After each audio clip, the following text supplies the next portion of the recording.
Hi, welcome to Stories with Lori. We are reading A Sick Day for Amos McGee, written by Philip Stead and illustrated by Erin Stead.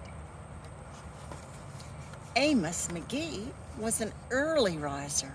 Every morning, when the alarm clock clanged, he swung his legs out of bed and swapped his pajamas for a fresh, pressed uniform.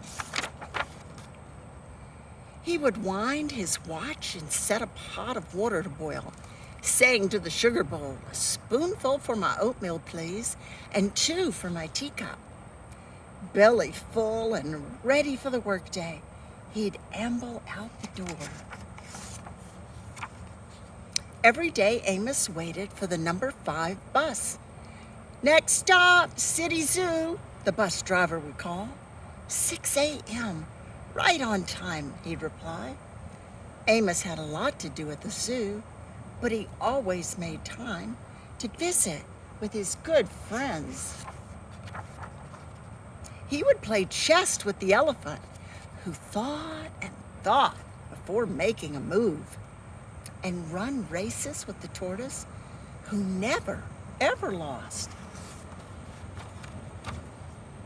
Amos would sit quietly with the penguin, who was very shy, and lend his handkerchief to the rhinoceros, who always had a runny nose. And at sunset, Amos read stories to the owl, who was afraid of the dark. One day, Amos awoke with the sniffles and the sneezes and the chills. He swung his achy legs out of bed, curled them back again, and said, "Ugh, I don't think I'm going to be going to work today." Meanwhile, at the zoo, the animals waited for their friend. The elephant arranged his pawns and polished his castles. The tortoise stretched his legs and limbered up. The penguin sat patiently all by himself. The rhinoceros worried that his allergies were worsening. The owl perched atop a tall stack of storybooks, scratching his head with concern. Where is Amos? The animals wondered. Well, they got together and decided later that day to go find Amos. And they waited at the bus stop. They got on the number 5 bus. Hooray! My good friends are here. The elephant prepared a game of chess. Amos thought and thought before making a move. "I'm too tired to run races today," Amos said to the tortoise. "Let's play hide and seek instead."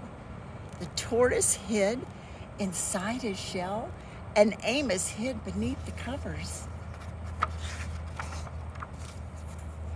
Amos yawned. "I could use a nap." The penguin sat quietly, keeping Amos's feet warm. Achoo! Amos awoke with a sneeze. The rhinoceros was ready with a handkerchief. "I'm beginning to feel much better, thank you," said Amos to his friends. He swung his legs out of bed. "Perhaps we'll share a pot of tea." Amos wound his alarm clock. It's getting late. After all, we have a morning bus to catch. So Amos said goodnight to the elephant, and goodnight to the tortoise, goodnight to the penguin, and goodnight to the rhinoceros, and goodnight to the owl, who, knowing that Amos was afraid of the dark, read a story aloud before turning out the lights.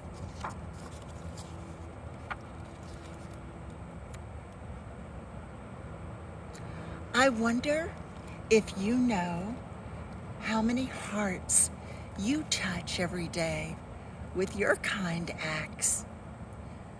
For more Stories with Lori, click the subscribe button below.